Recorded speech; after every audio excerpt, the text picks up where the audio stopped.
magulang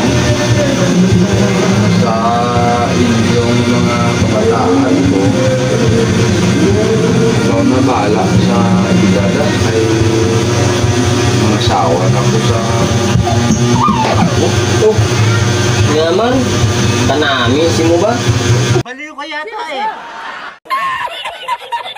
Nangyalag ko na kami, back to zero ka naman. wala kaya siyang may ito. Siyempre, yung tinatawag naman niya nga pagpangabuhi naman nga pagbo.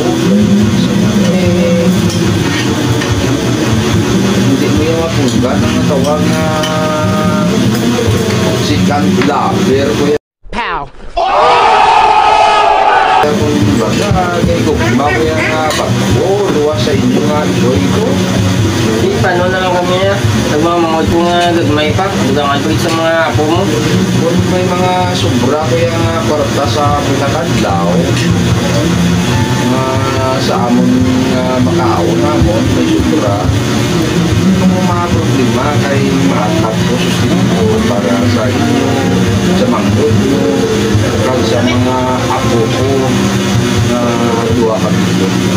Hindi naman ko sa pagtamoy. No ka mang garano.